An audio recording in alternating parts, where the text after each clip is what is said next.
आज हम लोग देखेंगे एनसीईआरटी हिस्ट्री का lesson 2 new king and kingdom और उससे रिलेटेड इम्पॉर्टेंट क्वेश्चन कौन कौन से क्वेश्चन एग्जाम में आ सकते हैं, यानी क्वेश्चन आंसर फॉर्म में देखेंगे। सबसे पहला है name some new dynasty which emerge after 7th century. हम लोग को बताना है कि 7वीं सेंचुरी के बाद कौन कौन से नए राजवंश है ना भारत में या इंडियन सब कॉन्टिनेंट में डेवलप हुए। सबसे बड़ी बात है आंसर है इसका, many new dynasties emerge after the 7th century like Gujjar Pratihara, Rajputra, पाल्स, चोल्स, है ना, चौहान।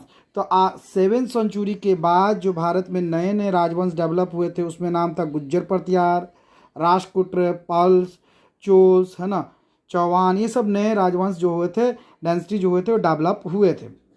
अब आ रहा है question number 2, how did the emergence of new dynasty by the 7th century. बोला कि 7th सेंचुरी में इतना नया नया डायनेस्टी क्यों, इतना नए नए राजवंश क्यों डेवलप हो गए। तो इसका कारण था, by the 7th century there were big landlord, warrior, chief in different region of subcontinent. Subcontinent में बड़े बड़े जमींदार टाइप के, बहुत ज़्यादा ज़मीन था, या योद्धा टाइप के बहुत से लोग थे। एग्जिस्टिंग किंग आफ्टर नॉलेज्ड them as a subordinate और समानता। और ये जो बड़े बड़े लैंडलॉर्ड थे और योद्धा थे, उनको उस समय के जो वर्तमान में जो राजा थे उनको उन्होंने अपने सब ऑर्डिनेंट्स या समानता बना लिया, है ना, जिसको सामंत भी कहते हैं, सामंत भी कहते हैं।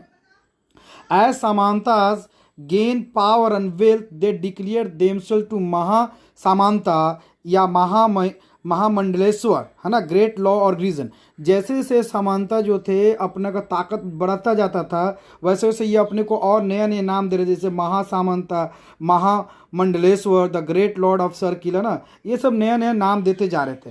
ओके, उसके बाद क्या हो रहा था, sometime they assert their independence from their overlord and many new dynasty. उसके बाद क्या होता है, एक समय जब उनका ताकत बहुत ज़्यादा बढ़ जा रहा था तो जिन्होंने उन्हें सामंत बनाया था उन्हीं का वो ये छोड़ देते थे, उन्हीं का वो उनके कहते थे कि नहीं, अब मैं आपके अंडर में नहीं रहूँगा, मैं इंडिपेंडेंट हो गया, मैं आपके अंदर में नहीं रहूँगा, मैं आपके इंडिपेंडेंट हो गया। Right A short note on Rashtrakuta density emergence. Rashtrakuta density जो था या राष्ट्रकूट राजवंश जो था कैसे डेवलप हुआ, कैसे इमर्ज हुआ, उसके बारे में बात है। Initially Rashtrakuta in the Deccan, initially Rashtrakuta Deccan में थे, वियर सब ऑर्डिनेट टू चालुक्स। इनिशियली जो थे राष्ट्रकूट जो थे डक्कन में जो लोग थे, डक्कन के राष्ट्रकूट के जो डक्कन में थे, है ना, वो चालुक्य के जो कि कर्नाटक के थे उनके सब ऑर्डिनेट थे, यानी सामंता थे। In the middle 8th century Dantidurga जो राष्ट्रकूट का एक सामंता था दंतीदुर्ग, है ना, चीफ और his Chalukya overlord and become king. और उसने क्या किया, चालुक्य जो कर्नाटक में थे उनका अधिकार को उसने मानने से अधिकार ये कर दिया और खुद को वो अपने को राजा उसने घोषित कर लिया। यानी कहने का मतलब कि राष्ट्रकूट जो थे बेसिकली वो क्या थे, एक सामंता थे और वो लोग डक्कन में थे। किसके सामंता थे भाई, तो चालुक्य के सामंता थे। कहाँ के थे चालुक्य, तो कर्नाटक के थे। दंतीदुर्ग एक जो था राष्ट्रकूट जो था उसने क्या कहा कि अब मैं चालुक्य का, है ना, ये बात नहीं मानूंगा और मैं खुद राजा हो जाऊंगा, और उसने अपने आप को राजा घोषित कर दिया। उसके बाद है वाट वाज हिरण्यगर्वा। हिरण्यगर्वा क्या था, हिरण्यगर्वा या गोल्डन वॉर्म was a ritual. Basically Hiranyagarbha या गोल्डन वॉर्म जो था एक रिचुअल था, एक धर्म कांड था, है ना, धार्मिक चीज था। This ritual was perform with the help of ब्राह्मण। और ये रिचुअल कौन परफॉर्म करते थे, ब्राह्मण लोग। It was bought to let the rebirth of sacrifice. ये क्या करता था, एक इस तरह का रिचुअल था जिससे किसी आदमी का नया जन्म हो जाता था। किस रूप में नया जन्म हो जाता था, तो वो किसी भी जाति का हो मगर उसको क्षत्रिय जाति में उसका न्यू बर्थ हो जाता था। तो जो बेसिकली क्या था, जो दंतीदुर्ग था वो क्षत्रिय नहीं था, बेसिकली दंतीदुर्ग जो था वो क्षत्रिय नहीं था मगर वो राजा बनना चाहता था। तो उसको हिरण्यगर्वा जो था रिचुअल कराना पड़ा, और उससे यानी हिरण्य के, है ना, गोल्डन वॉर्म यानी हिरण्य के गर्भ के सुनहरे गर्भ से उनका ये रिचुअल जो था वो ब्राह्मणों ने कराया। और इस तरह से ये दंतीदुर्ग जो था वो क्षत्रिय नहीं था मगर इस रिचुअल की वजह से वो उसका न्यू बर्न हुआ और वो क्षत्रिय कहलाने लगा। ठीक है, फॉर होम हिरण्यगर्भा परफॉर्म, किसके लिए हिरण्यगर्भा परफॉर्म किया गया था, तो दंती दुर्ग के लिए जो कि राष्ट्रकूट शासक बना उसके लिए परफॉर्म किया गया था और ब्राह्मणों ने किया था। इसका मतलब होता है रीबर्थ, है ना कि हिरण के गर्भ से दोबारा जन्म होना, और आप किसी भी जाति में हैं मगर आपको ब्राह्मण माना जाएगा।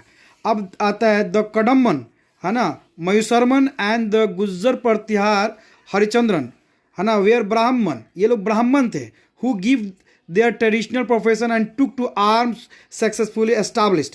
ये जो था कदम, मयूर शर्मन और गुज्जर प्रतिहार वर्ष जो थे, बेसिकली ये लोग ब्राह्मण जाति के थे और इन्होंने ब्राह्मण वाला जो पेशा था, जो धर्म कारण छोड़ दिया, उसके जगह पर उन्होंने आर्म्स उठा लिया और उन्होंने अपना राज एस्टैब्लिश किया। यानी जिस तरह से दंती दुर्ग जो था वो क्षत्रिय नहीं था, फिर भी उसने अपना शासन एस्टैब्लिश किया, उसी तरह हाँ गुज्जर प्रतिहार वर्ष, कदम, मयूर, ये जो थे क्षत्रिय नहीं थे, ब्राह्मण थे, और इन्होंने अपना ब्राह्मणी का जो काम था छोड़ के इन्होंने राजा का काम आर्म्स उठा लिया था, है ना। और इन्होंने जो ये जो थे, है ना, कदम्बा, है ना, मयूर शर्मन जो था, ये जो बेसिकली कर्नाटक में एस्टेब्लिश किए और गुज्जर प्रतिहार वर्ष बेसिकली राजस्थान में एस्टेब्लिश हुए।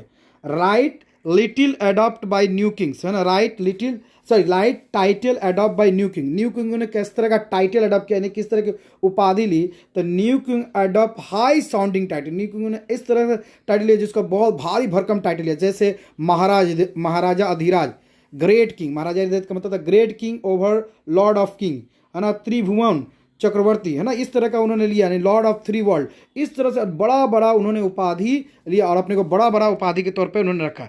अगर आपको यहाँ तक ये पसंद आता है क्वेश्चन आंसर फॉर्म में, तो प्लीज़ लाइक कीजिए, शेयर कीजिए, सब्सक्राइब कीजिए आफीजा चैनल को। मेरा वीडियो देखने के लिए धन्यवाद। नेक्स्ट वीडियो में फिर हम लोग मिलते हैं नए क्वेश्चन और नए इसी चैप्टर के नए क्वेश्चन के साथ। धन्यवाद।